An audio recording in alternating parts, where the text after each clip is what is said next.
খবর শুনছেন Kolkata news TV channel থেকে। জানাবো আজকের বাছাই করা গুরুত্বপূর্ণ 20টি তাজা খবর। শুরুতেই হেডলাইন্স। তৃণমূল দলটাই উঠে যাচ্ছে নাকি? দিল্লিতে কংগ্রেসের দরবারে তৃণমূলের এক ঝাঁক বিধায়ক শ্রমিক ভট্টাচার্যের দাবিতে তোলপাড়। আমার বউকে ও নিয়ে পালিয়েছে, তাই ও স্ত্রী আমার। বদলার বউ বদলে তোলপাড়। ভোটের হিংসা নয়, এবার কাটার স্বাক্ষর। বোলপুরে প্রাক্তন তৃণমূল বিধায়ক চন্দ্রনাথের বাড়িতে আচমকা সিআইডি অভিযান। মর্মান্তিক ঝড়ে হুড়মুড়িয়ে ভাঙল নির্মীয়মান সেতু। মৃত কমপক্ষে 6 শ্রমিক। যোগীরাজ্যে শোকের ছায়া। অন্নপূর্ণা যোজনার 12 পাতার ফর্ম ঘিরে ক্ষোভ দিকে দিকে। আবেদনপত্র পূরণ নিয়ে কি জানালেন মন্ত্রী অগ্নিমিত্রা পল? ঈদে শ্বশুরবাড়ি গিয়ে যুবকের রহস্য মৃত্যু। খুন নাকি আত্মহত্যা, ঘনাচ্ছে রহস্য। ভোট বিপর্যয়ের পর প্রথমবার রাস্তায় অভিষেক। আক্রান্ত কর্মীদের পাশে দাঁড়াতে শনিবারই কর্মসূচি শুরু। আজ বিকালেই কলকাতায় কালবৈশাখীর এন্ট্রি। দক্ষিণবঙ্গ সহ একাধিক জেলায় প্রবল ঝড় বৃষ্টির পূর্বাভাস। মালদায় আক্রান্ত বিজেপি নেতা। অভিযোগ তৃণমূলের সমর্থকদের বিরুদ্ধে। আগে বয়ফ্রেন্ডকে ফোন করুন, প্রেমিককে বিয়ের দাবিতে মোবাইল টাওয়ারে উঠে পড়লেন তরুণী। ক্লাবে পার্টি অফিস, ছেলের জন্য ব্যাডমিন্টন কোর্ট। মমতার ভাইয়ের থেকে দখলমুক্ত হলো হরিশ পার্ক। ইকো পার্কে 53 লাখ টাকার বাইক ছুটিয়ে নেটিজেনদের নজর কাড়লেন দাবাং দিলীপ ঘোষ। পুরুষ হয়েও কিভাবে লক্ষ্মীর ভাণ্ডারের টাকা পেতেন রাকিবুল? পুলিশি জেরায় সামনে এলো বিরাট চক্র। তৃণমূল কাউন্সিলরের বাড়ি ঘেরাও করে বিক্ষোভ। সঙ্গীকে গণধোলাই আবাসের বাড়ি পাইয়ে দেওয়ার নামে কাটমানি আদায়। প্রথম শ্রেণীর বন্দী নয়, একদিন যাদের জেলে ঢুকিয়েছেন তাদের সঙ্গেই থাকতে হবে শান্তনুকে। আমি তো সই করিনি, বিধায়কদের ফেক সই জমা দিল টিএমসি। কি ঘটেছে নয়না কুণালদের সঙ্গে? দুরন্ত এক্সপ্রেসের টয়লেটে ধোয়া হচ্ছিল বাসন, হাতে নাতে ধরা পড়ল আইআরসিটিসি কর্মী। তোলাবাজির কোটি টাকার গ্যালাক্সি হাতছাড়া। অবশেষে শ্রীঘরে দাপুটে পঞ্চায়েত উপপ্রধান। সুরক্ষা কবচ প্রত্যাহার হাইকোর্টে। ফলতা হিংসা মামলায় যে কোনো মুহূর্তে গ্রেফতার হতে পারেন তৃণমূলের পুষ্পা। আরজিকর ফাইল খুলতেই মমতাকে চিঠি দিয়ে তৃণমূলের পদ ছাড়লেন শান্তনু। শুভেন্দুকে তথ্য দেওয়ার অফার। সত্য ও নির্ভুল খবরের জন্য কলকাতা নিউজ টিভিকে সাবস্ক্রাইব করুন, সঙ্গে থাকুন এবং লাইক করে আমাদের সমর্থন জানান। আসছি বিস্তারিত খবরে। 26-এর বিধানসভা নির্বাচনে ঐতিহাসিক বিপর্যয়ের পর তৃণমূল কংগ্রেসের অন্দরে যে মহাবিদ্রোহ শুরু হয়েছে তা এবার এক নতুন মোড় নিল। পরাজয়ের ধাক্কায় যখন কার্যত অন্তর্ধানে দলনেত্রী মমতা বন্দ্যোপাধ্যায় এবং কোণঠাসা সেনাপতি অভিষেক বন্দ্যোপাধ্যায়, ঠিক তখনই বঙ্গ রাজনীতিতে যেন এক পারমাণবিক বিস্ফোরণ ঘটালেন রাজ্য বিজেপি সভাপতি শ্রমিক ভট্টাচার্য। বেসরকারি সংবাদ মাধ্যম TV9 বাংলাকে দেওয়া এক সাক্ষাৎকারে শ্রমিকবাবু বিস্ফোরক দাবি করেছেন। বিপর্যয়ের হাত থেকে বাঁচতে দিল্লির দরবারে কংগ্রেসের শরণাপন্ন হয়েছেন তৃণমূলের এক ঝাঁক বিধায়ক। রাজ্য বিজেপির সভাপতির এই চাঞ্চল্যকর দাবি সামনে আসতেই রাজ্য রাজনীতিতে তীব্র আলোড়ন সৃষ্টি হয়েছে। রাজনৈতিক মহলের মতে তৃণমূলের কোমর ভেঙে যাওয়ার যে তত্ত্ব বিরোধীরা দিচ্ছিল, শ্রমিকের এই দাবি তাতে কার্যত শিলমোহর দিল। সাক্ষাৎকারে বিজেপির রাজ্য সভাপতি শ্রমিক ভট্টাচার্য স্পষ্ট জানান, তৃণমূলের বহু নির্বাচিত জনপ্রতিনিধি এখন ঘাসফুল শিবিরের ভবিষ্যৎ নিয়ে সন্দিহান। নিজেদের রাজনৈতিক অস্তিত্ব টিকিয়ে রাখতে তারা তলে তলে অন্য অঙ্ক কষছেন। সাক্ষাৎকারে শ্রমিকবাবু বলেন, আমার কাছে নিশ্চিত খবর আছে, তৃণমূলের বহু বিধায়ক ইতিপূর্বেই দিল্লিতে গিয়ে কংগ্রেস নেতৃত্বের সঙ্গে বৈঠক করেছেন। এরপরেই ঘাসফুল শিবিরকে চরম কটাক্ষ ছুড়ে দিয়ে রাজ্য বিজেপি সভাপতি যোগ করেন, তৃণমূল দলটা এবার পুরোপুরি কংগ্রেসের সঙ্গে মিশে যাক, সেটাই ভালো। ফেসবুকের প্রেম বদলে দিল দুটি পরিবারের সমীকরণ। আর সেই পরকীয়ার জের ধরে তৈরি হওয়া জটিলতার এমন এক অদ্ভুত পরিণতি হলো, যা দেখে রীতিমতো হতবাক উত্তরবঙ্গ। একে অপরের জীবনসঙ্গী অদলবদল করে ছাদনাতলায় বসার এই নজিরবিহীন ঘটনায় ব্যাপক চাঞ্চল্য ছড়িয়েছে জলপাইগুড়ি জেলার ময়নাগুড়ি ব্লকে। ঘটনার সূত্রপাত বেশ কয়েক বছর আগে। স্থানীয় সূত্রে জানা গিয়েছে, আলিপুর দুয়ারের ফালাকাটা ফুলবাড়ি এলাকার এক ব্যক্তির সঙ্গে ময়নাগুড়ি ব্লকের ধর্মপুর গ্রাম পঞ্চায়েতের জোর পাকড়ি বসাকপাড়ার এক গৃহবধূর ফেসবুকে আলাপ হয়। সময়ের সঙ্গে সঙ্গে সেই আলাপ রূপ নেয় গভীর প্রেমে। প্রায় 1.5 মাস আগে তারা দুজনেই নিজেদের পরিবার ছেড়ে একসঙ্গে পালিয়ে যান। স্ত্রী নিখোঁজ হওয়ার পর থেকেই ময়নাগুড়ির ওই গৃহবধূর পরিবার খোঁজ খবর শুরু করে। তদন্ত করতে গিয়ে তারা জানতে পারেন ফালাকাটায় ওই ব্যক্তির সঙ্গেই ঘর ছেড়েছেন তিনি। ঠিক একই সময়ে ফালাকাটার ওই ব্যক্তির স্ত্রীও জানতে পারেন যে তার স্বামী ময়নাগুড়ির এক গৃহবধূকে নিয়ে পালিয়েছেন। এরপরই শুরু হয় আসল টুইস্ট। খোঁজ খবর নেওয়ার সূত্রে ফালাকাটার ওই ব্যক্তির স্ত্রী এবং ময়নাগুড়ির ওই প্রতারিত স্বামীর মধ্যে যোগাযোগ তৈরি হয়। নিজেদের দুঃখ ভাগ করে নিতে নিতেই ধীরে ধীরে তাদের দুজনের মধ্যে ঘনিষ্ঠতা বাড়ে। হারানোর সঙ্গী সখ্যে ভেঙে না পড়ে একে অপরের হাত ধরে নতুন করে জীবন শুরু করার সিদ্ধান্ত নেন তারা। যেমন ভাবা তেমন কাজ। গত মঙ্গলবার ফালাকাটা ফুলবাড়ির ওই মহিলা ময়নাগুড়ির ধর্মপুর এলাকায় এসে পৌঁছান। এরপর বুধবার জোড়া পাকড়ি কালীবাড়িতে ধুমধাম করে সামাজিক ও ধর্মীয় রীতিনীতি মেনে তাদের 4 হাত এক হয়। এই অদ্ভুত বিয়ের খবর ছড়িয়ে পড়েছে গোটা এলাকায়। রসিক স্থানীয়দের একাংশের মতে রাজ্যের রাজনৈতিক পালাবদলের কথা তো শুনেছিলাম, কিন্তু দাম্পত্য জীবনেও যেভাবে পালাবদল ঘটে যাবে তা ভাবিনি। রাজ্যের প্রাক্তন মন্ত্রী তথা বোলপুরের তৃণমূল বিধায়ক চন্দ্রনাথ সিনহার বাড়িতে সিআইডির তৎপরতা ঘিরে শুরু হয়েছে রাজনৈতিক চর্চা। প্রথমে বৃহস্পতিবার রাতে ও তারপর শুক্রবার সকালেও বোলপুরের বাসভবনে পৌঁছায় তদন্তকারী আধিকারিকদের একটি দল। তদন্ত সূত্রে জানা গিয়েছে বিধানসভার বিরোধী দলনেতা নির্বাচন প্রক্রিয়ায় জমা পড়া বিধায়কদের স্বাক্ষরের সত্যতা যাচাই করতেই এই পদক্ষেপ করা হয়েছে। মূলত সইগুলি আসল নাকি জাল তা খতিয়ে দেখছে সিআইডি। আর সেই তদন্তের সূত্র ধরে এবার সরাসরি প্রাক্তন মন্ত্রী চন্দ্রনাথ সিনহার বাড়িতে পৌঁছে জিজ্ঞাসাবাদ ও স্বাক্ষর নমুনা সংগ্রহ করলেন গোয়েন্দারা। জানা গিয়েছে সম্প্রতি বিধানসভার বিরোধী দলনেতা নির্বাচনকে কেন্দ্র করে একটি রেজুলেশন পত্র জমা পড়ে। সেই রেজুলেশনে একাধিক বিধায়কের স্বাক্ষর ছিল, কিন্তু পরে অভিযোগ ওঠে ওই স্বাক্ষরগুলির মধ্যে কয়েকটি আসল নয়, বরং জাল করা হয়েছে। এই অভিযোগের ভিত্তিতেই তদন্তে নামে সিআইডি। অভিযোগ দায়ের হওয়ার পর থেকেই বিষয়টি নিয়ে রাজনৈতিক মহলে জোর চর্চা শুরু হয়, কারণ বিষয়টি সরাসরি বিধানসভার সাংবিধানিক প্রক্রিয়া এবং নির্বাচনী বৈধতার সঙ্গে জড়িত।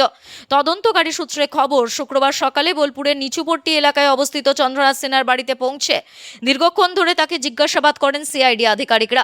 বিশেষ করে সংশ্লিষ্ট রেজুলেশন পত্রে থাকা স্বাক্ষর তার নিজের কিনা, সেই সই কবে করা হয়েছিল এবং কী পরিস্থিতিতে তিনি স্বাক্ষর করেছিলেন সেই বিষয়ে বিস্তারিত তথ্য সংগ্রহ করা হয়। পাশাপাশি ফরেনসিক পরীক্ষার জন্য তার একাধিক সিগনেচার স্যাম্পল বা স্বাক্ষরের নমুনাও সংগ্রহ করা হয়েছে বলে জানা গিয়েছে। ঘটনার পর সাংবাদিকদের মুখোমুখি হয়ে চন্দ্রনাথ সিনহা জানান, গত 6 মে একটি দলীয় বৈঠকের সময় তিনি ওই রেজুলেশনে স্বাক্ষর করেছিলেন। সেই স্বাক্ষর নিয়েই বর্তমানে তদন্ত চলছে। তিনি দাবি করেন এক ব্যক্তির অভিযোগের ভিত্তিতেই এই তদন্ত শুরু হয়েছে।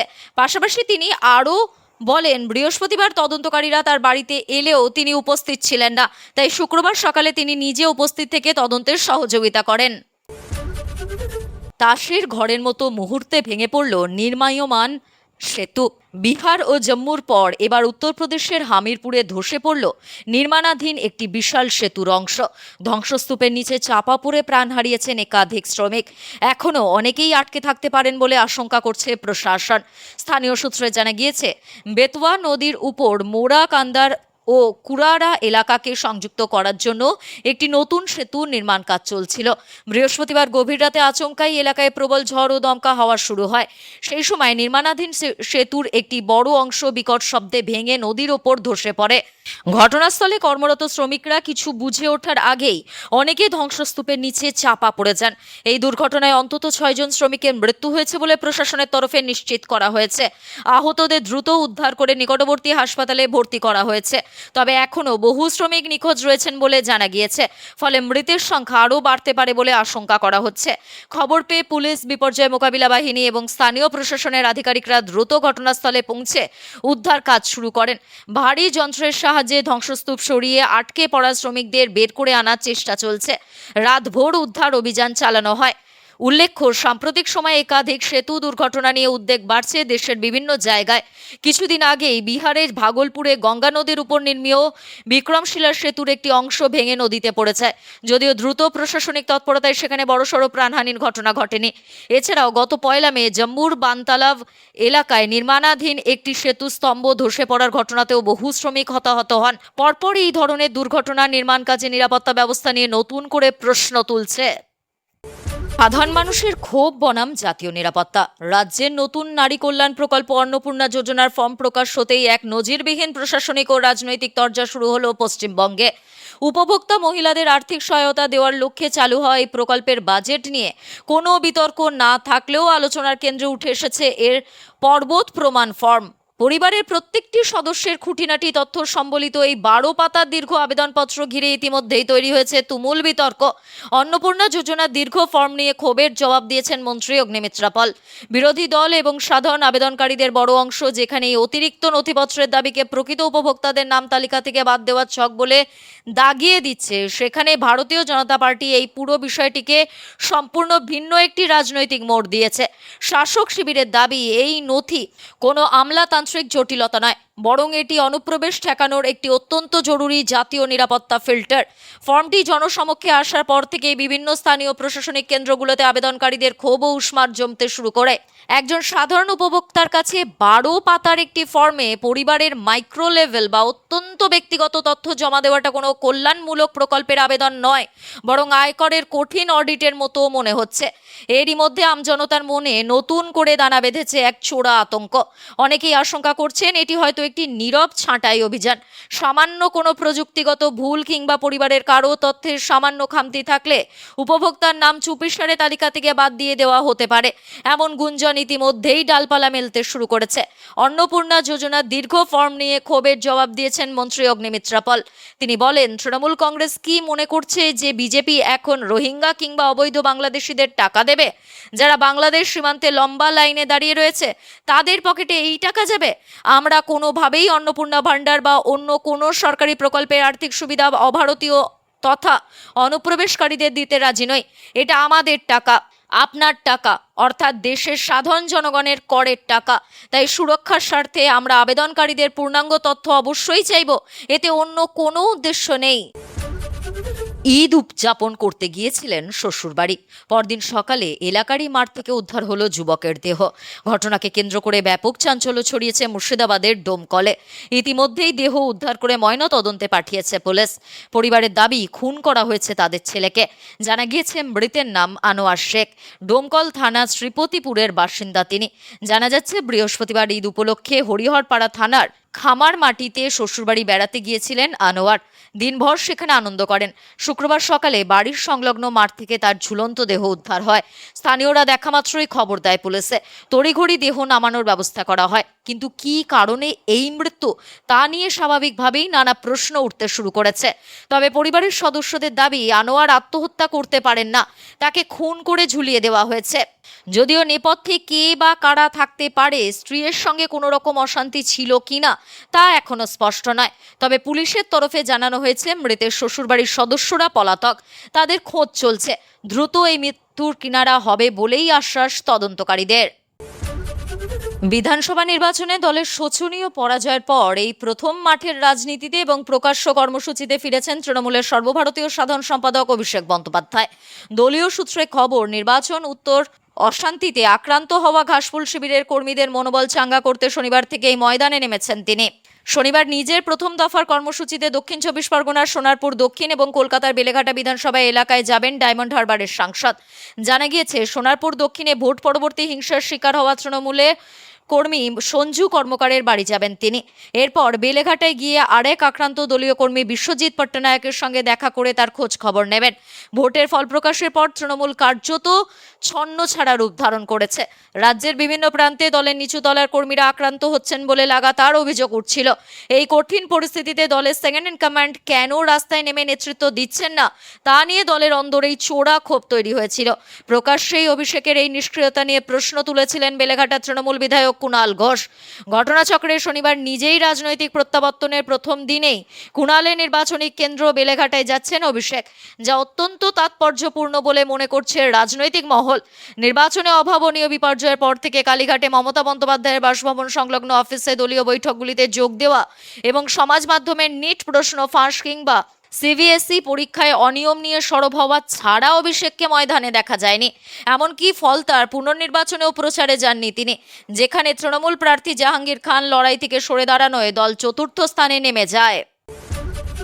গত দুদিনের টানা ঝড় বৃষ্টির জেরে অবশেষে দক্ষিণবঙ্গের জেলাগুলিতে তীব্র দাবদাহ থেকে খানিকটা স্বস্তি মিলেছে। আলিপুর আবহাওয়া দফতর জানিয়েছে স্বস্তির এই পরিবেশ বজায় থাকবে শুক্রবারও। আজ কলকাতা সহ দক্ষিণবঙ্গের একাধিক জেলায় কালবৈশাখীর প্রবল সম্ভাবনা রয়েছে। তবে আজ থেকে উত্তরবঙ্গে বৃষ্টির পরিমাণ অনেকটাই কমে যাবে। হাওয়া অফিসের পূর্বাভাস অনুযায়ী আজ শুক্রবার দক্ষিণবঙ্গের 4 জেলা পূর্ব মেদিনীপুর, পশ্চিম মেদিনীপুর, ঝাড়গ্রাম এবং বাঁকুড়াতে ঝড় বৃষ্টির দাপট সবচেয়ে বেশি থাকবে। এই জেলাগুলিতে ঘন্টায় 60 থেকে 70 কিলোমিটার বেগে দমকা ঝোড়ো হওয়ার পাশাপাশি বজ্রবিদ্যুৎ সহ বৃষ্টির সতর্কতা জারি করা হয়েছে। অন্যদিকে বিকেলের পর কলকাতা এবং তার পার্শ্ববর্তী শহরতলি এলাকাগুলিতে আবহাওয়া পরিবর্তনের সম্ভাবনা রয়েছে। সেখানে ঘন্টায় 50 থেকে 60 কিলোমিটার বেগে ঝোড়ো বাতাস বইতে পারে এবং সেই সঙ্গে হতে পারে বজ্রবিদ্যুৎ সহ বৃষ্টি। এই দুর্যোগপূর্ণ আবহাওয়ার জেরে মৎস্যজীবীদের সমুদ্রে যাওয়ার উপর নিষেধাজ্ঞা জারি করেছে প্রশাসন। চলতি সপ্তাহের শেষে অর্থাৎ শনি এবং রবিবারেও দক্ষিণবঙ্গের জেলাগুলিতে বিক্ষিপ্ত ঝড় বৃষ্টির পূর্বাভাস রয়েছে। এই দুদিন বজ্রবিদ্যুৎ সহ বৃষ্টির পাশাপাশি ঘন্টায় 30 থেকে 50 কিলোমিটার বেগে ঝোড়ো হাওয়া বইতে পারে। তবে রবিবারের পর থেকে বৃষ্টিপাতের পরিমাণ অনেকটাই কমে আসবে। তার বদলে আবারও বাড়বে গরম এবং বাতাসে জলীয় বাষ্প বেশি থাকার কারণে আর্দ্রতাজনিত অস্বস্তি মাথাছাড়া দেবে। আগামী সপ্তাহের সোমবার থেকে বুধবারের মধ্যে তাপমাত্রার পারদ ফের হু হু করে চড়বে এবং রাজ্যবাসী আবার সেই অস্বস্তিকর গরমের মুখে পড়বেন। দক্ষিণবঙ্গে ঝড় বৃষ্টির দাপট বজায় থাকলেও শুক্রবার থেকে উত্তরবঙ্গের জেলাগুলিতে বৃষ্টির তীব্রতা কমবে। আজ দার্জিলিং, মালদা এবং উত্তর ও দক্ষিণ দিনাজপুরে বজ্রবিদ্যুৎ সহ সামান্য ঝড় বৃষ্টির সম্ভাবনা রয়েছে। তবে হাওয়া অফিস স্পষ্ট জানিয়েছে যে এরপর উত্তরবঙ্গে আর কোনো ভারী বৃষ্টির সতর্কতা নেই। আগামীকাল শনিবার থেকে সেখানে ঝড় বৃষ্টির সম্ভাবনা আরও হ্রাস পাবে। মালদার বিজেপি নেতাকে বেধড়ক মারধর করার অভিযোগ উঠেছে তৃণমূল কর্মীর সমর্থকদের বিরুদ্ধে। এই ঘটনায় গুরুতর জখম হয়েছেন বিজেপির উত্তর মালদা সাংগঠনিক জেলার সাধারণ সম্পাদক রূপেশ আগরওয়াল। মেরে তার মাথা ফাটিয়ে দেওয়ার অভিযোগ উঠেছে। কিন্তু কী কারণে এই হামলা? রাজ্যে পালাবদলের পর নিজের স্বার্থে অনেক তৃণমূল কর্মী সমর্থক এবং নেতা বিজেপিকে যোগদান করতে চাইছেন। যদিও বিজেপি রাজ্য সভাপতি শ্রমিক ভট্টাচার্য প্রথমে জানিয়েছিলেন 3 মাস এই ধরনের যোগদান করানো হবে না। অন্যান্য রাজনৈতিক দল থেকে বিজেপিতে যোগ দেওয়ার চেষ্টা করা হচ্ছে।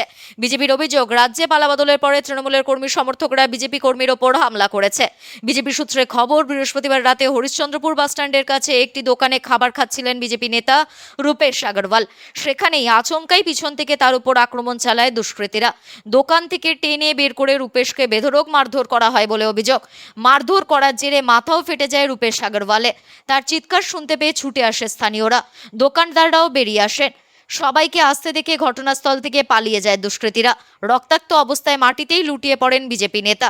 সঙ্গে সঙ্গে তাকে রক্তাক্ত অবস্থায় হরিশ্চন্দ্রপুর গ্রামীণ হাসপাতালে নিয়ে যাওয়া হয়েছে। হাসপাতালের পক্ষ থেকে জানানো হয়েছে তার অবস্থা আশঙ্কাজনক। অতিরিক্ত রক্তক্ষরণের কারণেই অবস্থা খারাপ হয়েছে। আক্রান্ত বিজেপি নেতার অনুগামীদের দাবি, যেসব তৃণমূল নেতা এতদিন জমি দখল, তোলাবাজি করে এলাকায় সন্ত্রাস ছড়িয়েছেন, ক্ষমতার পালাবদলের পর এখন তারা বিজেপিতে আসতে চাইছে, কিন্তু এদের দলে নেওয়ার ক্ষেত্রে বাধা দিয়েছেন রূপেশ। তাতেই অনেকে ক্ষিপ্ত হয়ে এই হামলা করেছে।